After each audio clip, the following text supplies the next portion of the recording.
Ladies and gentlemen, please welcome the Roseville Wrecking Ball. The Roseville Wrecking Ball.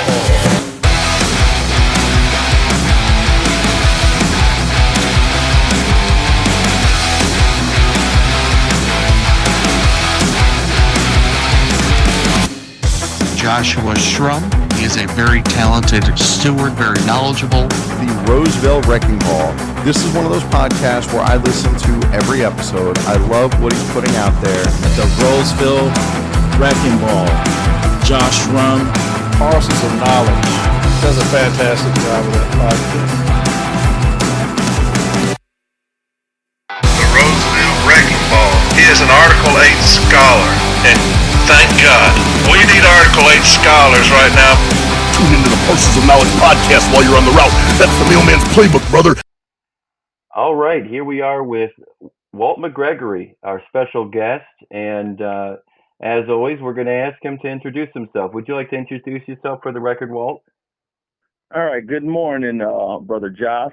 Hello, brothers and sisters. My name is Walt Mcgregory. I go by Walt. I am so happy to be on Parcels of Knowledge again. I am the branch president for Branch 2184, Southeast Michigan. It's located in Taylor, Michigan, the actual branch. We got about 1,450 members, about 950 active, and the rest are retired. Been a contract enforcer since right after my 90 days. So I'm currently in my 26th year. It'll actually be 26 years as of July 15th this year. All right. We're just going to move straight into the questions because I think we got a long episode ahead of us, but we'll see. Okay. Let's see. We got a bunch of questions. It's all in no particular order, basically. I'm just going to go based on the various different people and pretty much when they sent them in. Okay. The first question is, do you have any prior military service and or college, and what did you do before the Postal Service? Okay. No, I don't have any military service.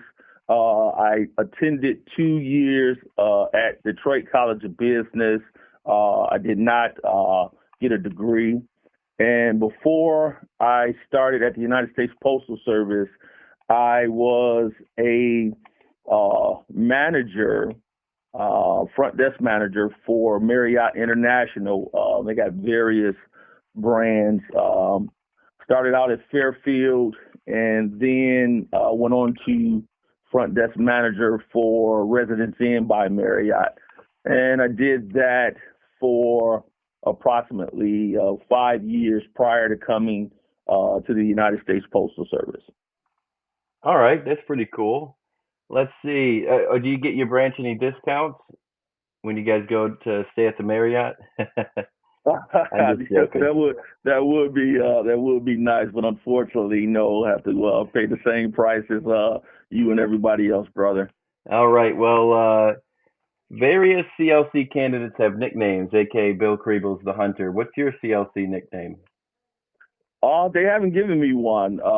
So if they want to give me one, I'd be more than happy to take one. But no, I haven't gotten one. All right. Do you prefer New York style pizza or Detroit style pizza? Actually, Detroit style. All right. That's what we'd like to hear. Sorry, New York.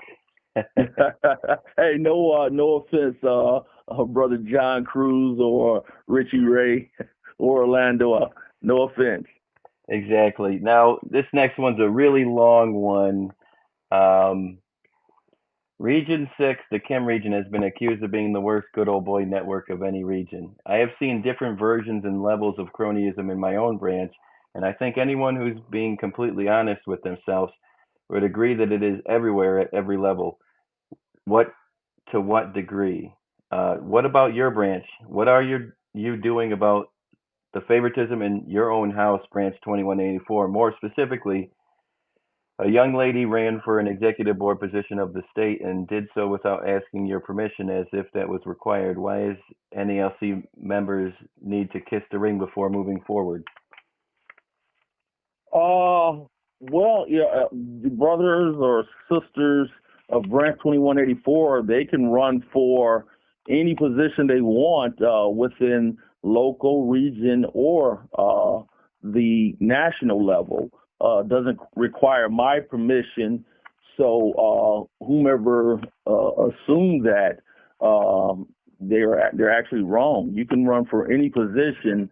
It does not require the approval of the president of your local branch. And do you have any commentary on I guess they reference good old boy network of Region 6. Do you want to say anything into that Well, regard? I think whomever they got a read on what their thoughts are of Region 6. All I'll say is this. I believe if you are the most qualified person for a position, you should, in fact, get that position. And I think the actions of Region 6 of years past speak for themselves. And I do believe, if given the opportunity to be NBA, the brothers and sisters of Region 6 will see change. All right. Next question. In Region 6, Indiana and Kentucky are almost completely ignored due to lower population than Michigan. What are your plans to making dues-paying members of the K and I and Kim feel included? And before we move into your answer, I have a second person who asked a very similar question, so I'm going to lump them in so that you can answer them both together. Let's see. Oh, here it is. There has been some chatter on social media about how Michigan, the largest area of Region 6, gets the most training assistance and overall attention from the NBA's office. You have visited Kentucky. You have heard any complaint? Have you heard any complaints from members in that state or Indiana regarding this? And if so, please elaborate and explain what you would do differently. I feel like these two questions are very similar, so it would be appropriate if you answer them together. Great question.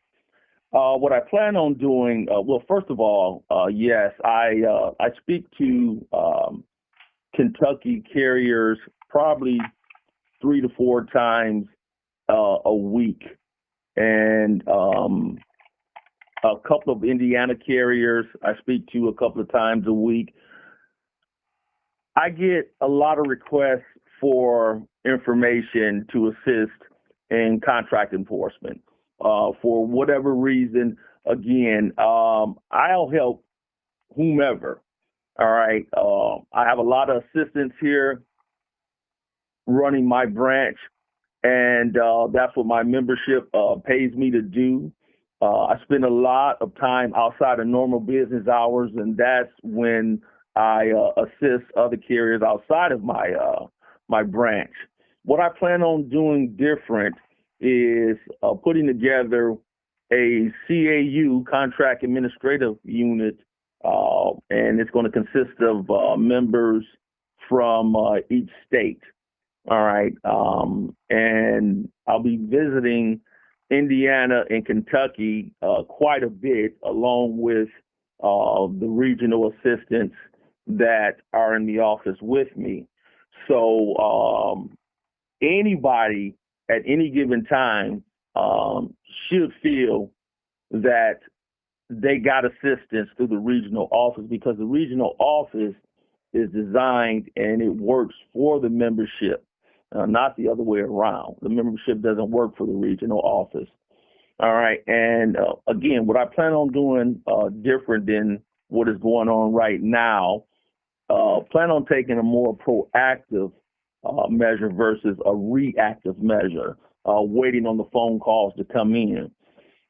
And again, that starts with listening to the presidents, listening to the members at branch membership meetings, getting out to these offices, and hearing the smaller branches and assisting them more than what they're getting assistance now, because that's the biggest gripe that I get from the carriers from Indiana and Kentucky, more so Kentucky. They feel like they're left out, and they've been getting ignored, and that stops. That does stop again if I'm allowed to get into that regional office. All right. The Kim region boasts about training and turns out classes graduates like an assembly line, but there is little to no support higher up the chain when we try to use that knowledge. What do you plan to do differently to allow the education to be successful and supported in the grievance procedure? And do you plan to back up your informal and formal representations? Okay, good question. Um, I plan on what I plan on doing different. I go back to the proactive measure I plan on taking, and that is putting together a contract administration unit, and that's going to again consist of local leaders, talented leaders that can at any given time assist local branch leadership and the issues that they're dealing with on a daily basis. All right. And it's all about empowering letter carriers. There'll be a lot more than just once a month virtual meetings. It's all about getting information out there and working with the local presidents of these branches within Kentucky, Indiana, and Michigan to get an idea exactly what it is that the hot topics are and that they're dealing with. And so that's where it's so important for us at the regional level to make sure that we keep that communication line open. Now, Kentucky, Indiana, Michigan, that's a big area to cover. But with the technology that we have, Zoom and WebEx, that makes it a whole lot more easier. And again, we have the tools in place. There's so much talent out there right now that is untapped. And we plan on making sure that each and every person that wants advanced training, that desires advanced training, they'll have the opportunity to get it. Again, working in conjunction with the leadership at the headquarters level, we plan on changing the regular status quo that we have pretty much across the country right now. Okay. An alarmingly high number of 10-plus year carriers in the Kim region have never seen or even know who the business agent is. Do you plan to visit the smaller offices when you are elected as the next business agent of Region 6? Yeah, that is one of my first things I plan on doing is getting around to the smaller offices within the region, just so they have an understanding and know that there is a national business agent and an office that actually works for them. Now, with that being said, I have no intention whatsoever on making any carrier believe that the regional office circumvents the local leadership. Again, the regional office works for the membership in conjunction with their local branch. Again, all brothers and sisters should be going through their local branches first. Cannot circumvent them by going directly to the regional office or the headquarters level. But we plan on assisting the leadership of every local branch, letting them know it doesn't matter if they're 10 members or like a big branch like mine, over 1,000 members. They're going to know that first and foremost, they go to their local leadership for assistance, but we're there to assist if they need some assistance. And that's with retirement, that's with OWCP, that's with route inspection, whatever they need, we're going to make sure that they get it and have the opportunity for the local people that want to get advanced training, that they have the opportunity with with no preconditions to get it. So if you're qualified and you're willing to put in the time, it doesn't matter if you like me, if you voted for me or not, you will get that opportunity. Okay. I've learned that Corey Walton and Mike Cariff have refused to receive questions in advance in their podcast interviews. Have you received the questions in advance of your interviews on podcasts? And if so, did you request it or was it provided without your request? Right. I did not receive in advance the questions for this interview, and I have no problem whatsoever with that. I have nothing to hide, and I'll always give an honest answer.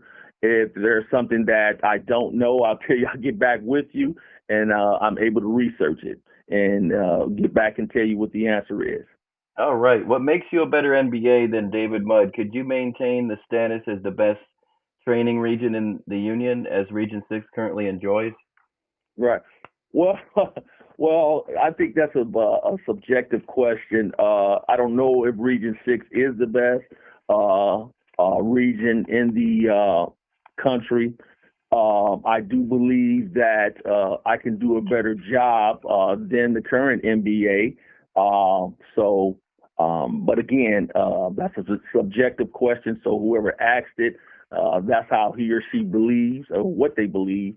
But I think around the country with our 15 regions, we should all be teaching the same thing and all be the best. All right. Should you win NBA, would you push to replace the current RAAs and RGA? Do you fully enjoy the job Kyle Incensio does? And do you endorse the job Ronnie Roush does? And do you fully endorse the job Adam Mudd does? Please explain in full detail why you do or do not. Right. Well, my answer to that question is whatever the current president, it's up to him or her. All right. I have no problem with what the membership wants, but again, that's not my call as NBA. The national president makes the call on who's RAA, RGA, RWCA, LPO. So I actually have no opinion whatsoever. I've worked with all of them, and I have nothing bad to say about anyone. It's about what I believe is the best for the region as it relates to the job I believe I can do for the region. I have nothing bad to say about anyone. All right. Please explain how you plan to win over the retiree vote. Well, the way what we've been doing, podcasts, getting around this upcoming. I'm glad you guys asked this question. Podcast. I don't know if a lot of the retirees actually come out and do some of these spots that we have meet and greets are at. But podcasts like this, I don't know if they're listening to them, but the way I plan on doing it is the CLC plan. We have an upcoming meet and greet, for example, March 8th, 2026. It's actually at Branch 14 in Louisville, Kentucky. That's 4815 Poplar Level Road, Louisville, Kentucky again. And we're inviting the retirees and active carriers from Kentucky, Virginia, Tennessee, Arkansas, Missouri, Illinois, Indiana, Ohio, Michigan, West Virginia, North Carolina, South Carolina, Georgia, Alabama, Mississippi, all letter carriers. You're invited. Come on out and meet us in person. Ask questions. We're going to have a lot of the CLC candidates there. There's going to be James Henry, Corey Walton, Kamitra Simpson. We're going to have Rob Kozier. We're going to have Pam Donato. We're going to have David Groskoff. You're going to have trustee candidate John Cruz. You're going to have myself and maybe even a few more surprise CLC candidates. So that's what we're doing, CLC. We're getting around and continue spreading our message of change, and hopefully it resonates with not only the retired officers or retired members, but the active carriers as well as retired and active officers around the region as well. All right. Corey Walton stated on his podcast last year that David Mudd left the hotel once he found out that Corey was there in Kentucky, and also that Mudd refused to go to the Kentucky State Convention since Corey was there. What do you think of such actions of an NBA in that matter? What would you do differently, if anything? Well, I was actually there as well, and all I can say is there is nothing absent of a family emergency that would have me leave a convention that I'm scheduled to be at, to speak at as MBA. There's, again, nothing or no one that would have me leave. There's no reason, in my opinion, but that's just me. All right. If Mike Cariff is elected president, will you be able to work with him? Yes. It doesn't matter. I work with the current administration right now. But yes, direct answer to that question is yes. How do you find the time to fully run your branch and run for NBA? At some point, will you go on leave to campaign full time? I've already taken leave to campaign. Yes, and I got a lot of leave. Yes, I got no problem doing that. I got, again, a wonderful staff here at Branch 2184. So the leadership, there's no problem here at the branch. And now, as far as going on leave full time, 40 hours a week, I don't anticipate that happening, but I do anticipate utilizing a lot of leave prior to the election. Okay. The national election, that is. A lot of people are saying the problem with the NALC leadership is cronyism. We have a bunch of people at the top who have run together in some cases for years and are clearly loyal to Renfro. Do you agree that those are dangers in an inherent in a slate? Well, I think that ultimately the membership reigns supreme. All right, and that's the membership as a whole. We have the power through voting to make any change that we see fit. So I encourage all the brothers and sisters, not only in Region 6, but across the country, take the time, do the research of the candidates, and make an informed decision. Ask the questions that you want asked when and if you have the opportunity, especially to ask them in person. It is so important that brothers and sisters exercise their right to vote. Historically, as many of you may know, national elections in NALC usually have a low turnout. The more carriers that actually exercise their right to vote, the better representation I do believe we'll have at the national level. But carriers have to get out of the mentality that my vote doesn't matter. Your vote does matter. All right. And with that, even at the local level, you can and do make a difference when you exercise your right to vote, brothers and sisters. Can you name some things you disagree with James Henry about? Things I disagree with James Henry about, probably just some things as relates to food items when we've sat down at a restaurant. But overall, contract enforcement and the rights of letter carriers and the direction that NALC should be going. And I have yet to disagree with Brother James Henry on anything. Okay. People have been posting on social media that the CLC has an issue with Rob Kosher, and there are several people who think he should be off the slate. Can you dispel that rumor? Rob Kosher is a fine candidate for director of city delivery. And again, as I stated earlier in one of the questions, brothers and sisters should exercise their right to vote.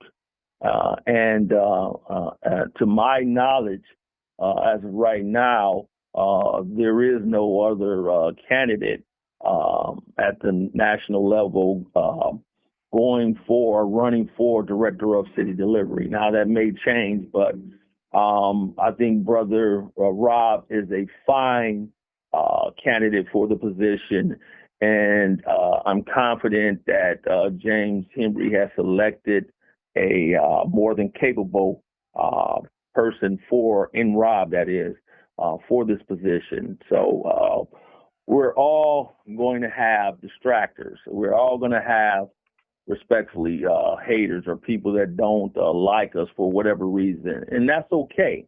All right, but at the end of the day, if Brother Rob is given the opportunity to do the job, I believe Brother Rob will do a fine job as your next director of city delivery. Is there any particular ideas that Rob has brought to the table that were great? Well, Rob is Rob is very good with computers. I call him a computer IT geek. Rob doesn't call himself that, but I believe Rob is very, very capable of doing the position. He's done well in his branch. If you look at his the work within his branch is LM2 reports, previous reports, they're very healthy. So I think that's very reflective of Rob being able to do the job as a director of city delivery. He's probably going to have a high learning curve, just as we probably all would, but will do a fine job if he's allowed to get in there. All right. Has the CLC put any restrictions on you and what you can or can't do in the campaign? For example, could you appear on Mike Carroll's podcast, Mike Drop Mondays? If he hosts a candidate forum for each region, would you go on so people who follow him can hear from you? I don't know. Yeah, I don't know why he would do it. No, CLC hasn't put any restrictions on me, yeah, so I'm pretty much can do and campaign the way I want. Okay, so you're open to the idea potentially? I mean, anything is possible. Again, I like Brother Mike. I got, prior to this campaign, I know Brother Mike, and I got no problem with Brother Mike. Anything is possible. Okay. All right. So in 2022, the candidates on the national slate had to pay $8,000 to be on Renfro's ticket. How much is the CLC charging? Okay, I don't know where that $8,000 figure came from. The figure that I heard or understood to be on Renfro's ticket was $10,000. CLC candidates collectively, what we're doing is we're sharing the cost of doing a mailing to the membership. So campaigns cost money, and we end up spending collectively around $10,000 each of us, yes. But we're all sharing in the cost for the mailing that we're going to do. And that's what it's all about, teamwork. All right. Mike Carriff released a very detailed fundraising and expense report on his website a few months ago. Why hasn't the CLC done the same? Okay. Our board or our trustees, they are responsible for that I can, on a future podcast, answer that question. But CLC, we're transparent. We got nothing to hide, and our money will answer any questions about anything with the funds that we take in that we get from the membership via donations. But I don't have that answer now, but I can get that answer and give it to you on a future podcast. In the interest of transparency, do you think that the members have the right to know about the fundraising and expenses? Again, there's not a question that our trustees won't answer. It's all about transparency. We got nothing to hide, and we want everyone to know that won't change when and if we're in office. It's all about transparency. We work for the membership. All right. And every member has the right to know about what's going on fiscally with their union. In this campaign here, anybody that's donating to CLC in our campaign, yes, you most definitely have a right to know. Nothing to hide, brothers and sisters. All right. How do you think the DRT reps and the arbitration advocates should handle the interpretive issues on remedies? Mm-hmm. Well, that's a very, very good question. Let's just say I believe that there's always room for improvement. I do believe that the most recent information we've gotten from headquarters about the Postal Service taking positions on interpretive with the remedies, I do think I don't like it. Let me just put that out there. And I do believe that our DRT teams across the country, I think they all work very, very hard. I think that, again, there should always be continuous improvement training, no matter how long you've been around in a position. There should always be training and more meetings, if you will, virtual with the leadership at the regional level and the national level to keep the teams abreast of what's going on in the direction that NALC should be going. But a direct answer, I don't like what the Postal Service is doing in challenging our remedies now. But we will see what happens with these interpretive issues, and hopefully they're favorable for NALC. And I look forward to pressing the Postal Service, if allowed to get in as an MBA. I look forward to working with the national officers and pressing the Postal Service to do the right thing and just adhere to the contract first and foremost.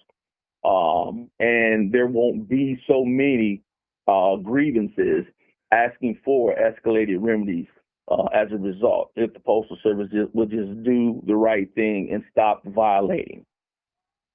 Okay. Do you know if David Mudd will run for Region 6 NBA? And if he does, do you think his home branch will endorse his run? I have no idea what David Mudd is going to do. I haven't spoken to David Mudd about what his plans are. I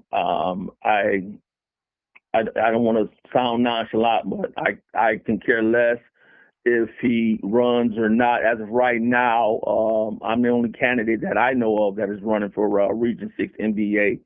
I have no idea what his home branch, Branch 14, will do, if they would endorse him, if he ran or not. But respectfully, I haven't had a conversation with David Mudd about his plans, and I don't plan on having a conversation with him about his plans. Do you think your home branch will endorse your run for NBA? Yes. Awesome.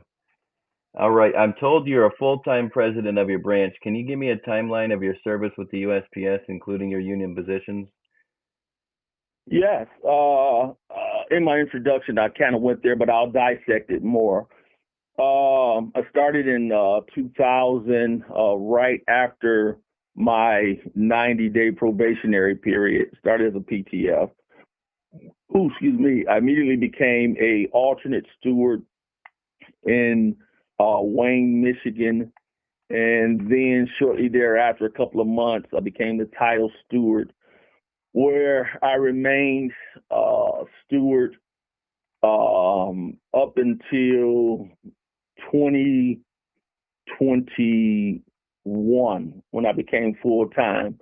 But bagging up, I became an officer of the branch, Sergeant at Arms, in 2006.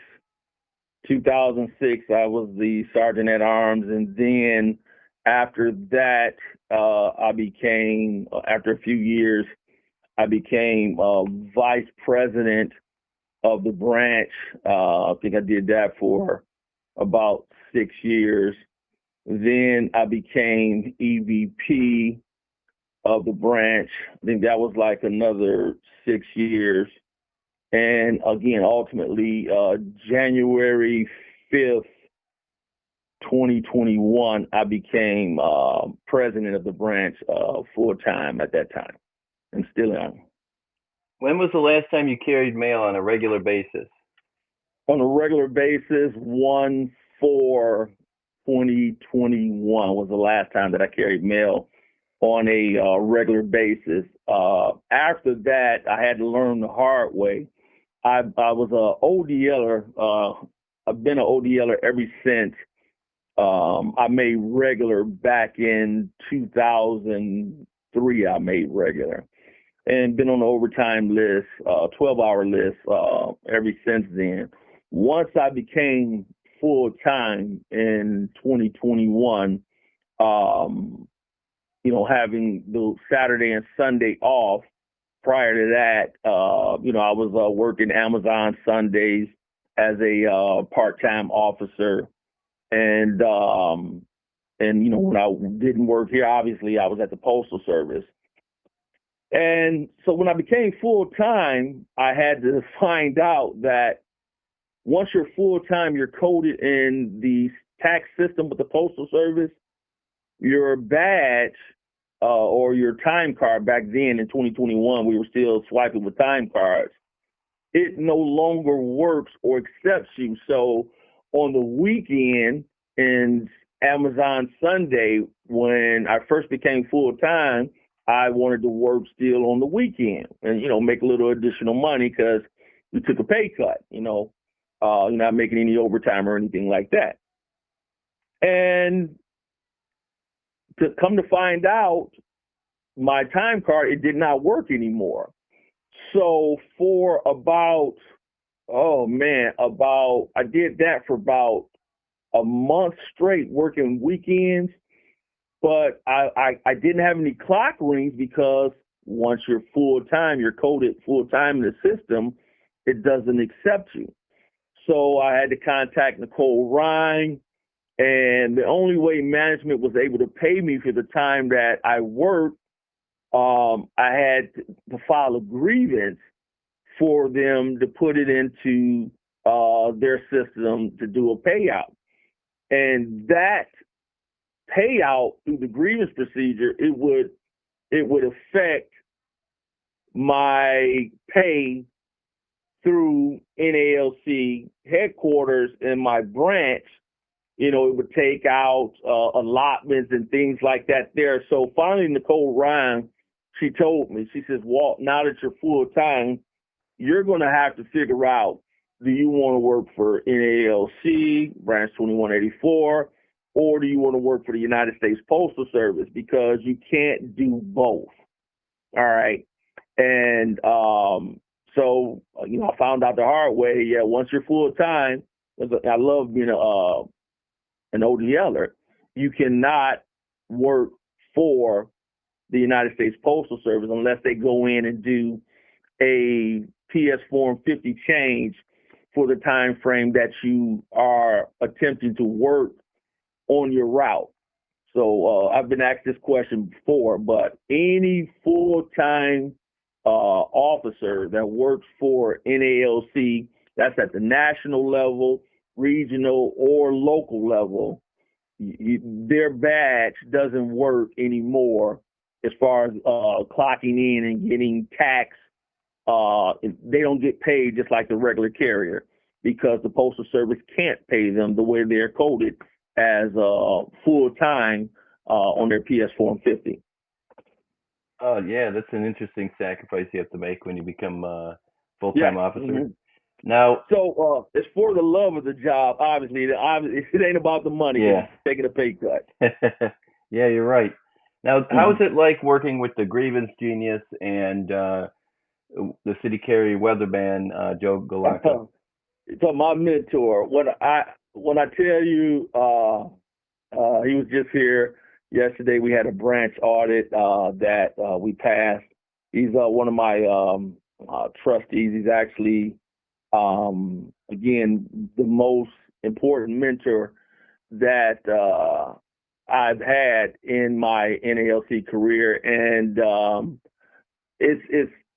it's so breathtaking to work with this man and the knowledge that he shares, and it's just awesome.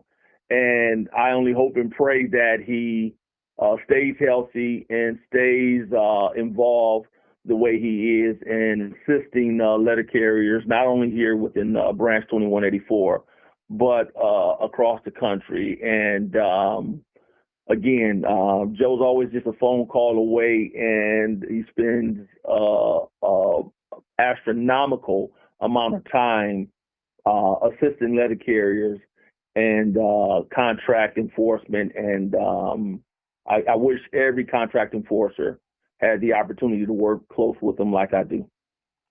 Do you plan to disperse opportunities in Region 6 in a more diversified manner, or will all the opportunities continue to go to straight white males and those that are significant others of someone in the NBA's office? Whew, wow, they cut straight through it on that question. Yeah. Again, as I stated a couple of times, no, it's whomever wants the opportunity and shows that they are interested and invested in NALC and NALC's future. It doesn't matter your skin color, your ethnicity. It doesn't matter if you voted for me, like me, dislike me, because all I care about are letter carriers. All I care about is blue. All of us are letter carrier blue at the end of the day.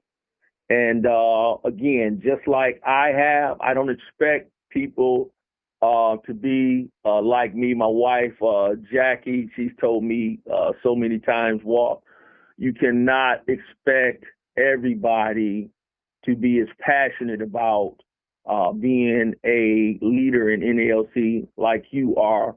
So you have to stop holding people to such a high standard like you do yourself. And I listen to her, and you know, and she's right. But again, I can't emphasize enough, Brother Josh.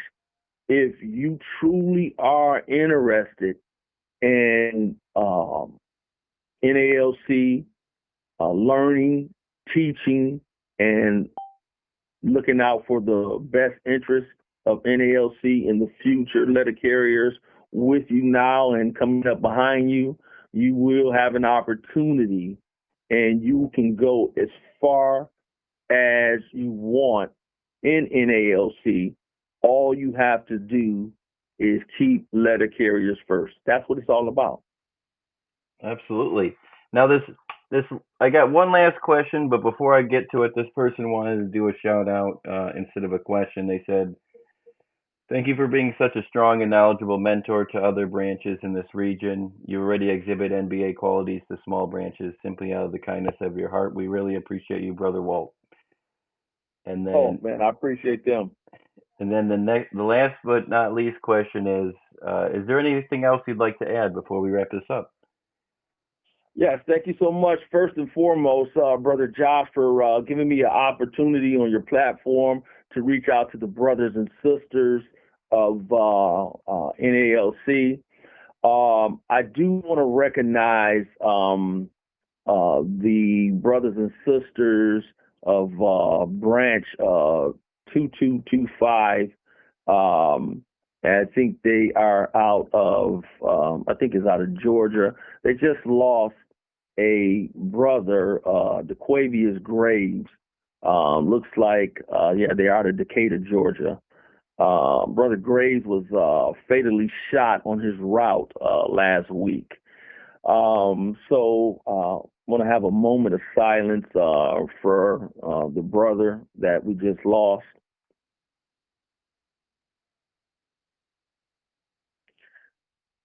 Thank you for that, Brother Josh. And just remind the brothers and sisters out there, please just be careful.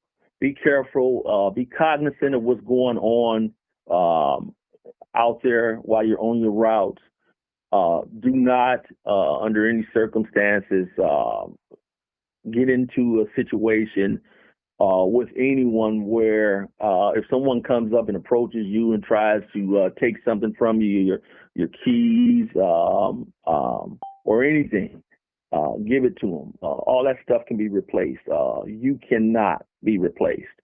And we want you to make it home safely to your loved ones the same way you went to work.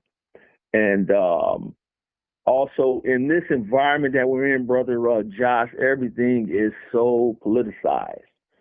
And just take a moment and to be kind. Be kind to one another. All right.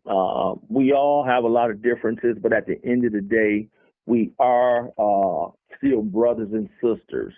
And, I want to say for the record, I don't hate anyone.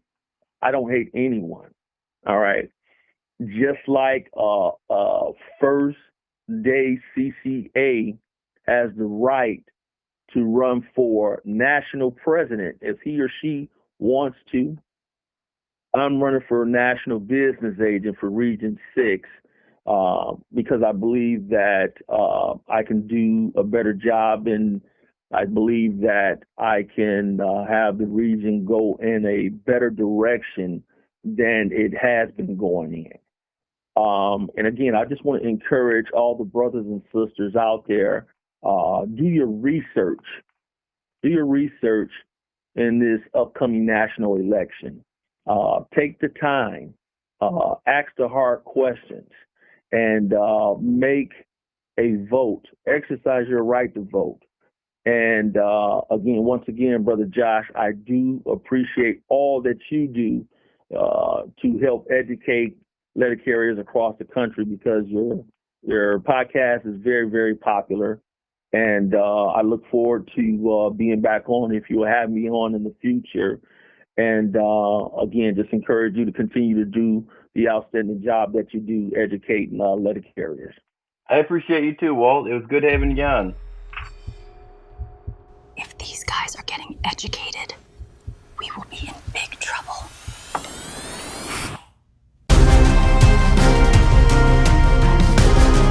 Management's been weighing you down like a bag of wet catalogs, but you don't gotta take it. You strap on the elbow of education, dig it? Ladies and gentlemen, please welcome the Roseville Wrecking Ball. The Roseville Wrecking Ball. The Roseville Wrecking Ball is an Article 8 scholar, and thank God, we need Article 8 scholars right now. The grievous genius, the Roseville Wrecking Ball, doing amazing work. Tune into the Parcels of Knowledge podcast while you're on the route. That's the mailman's playbook, brother.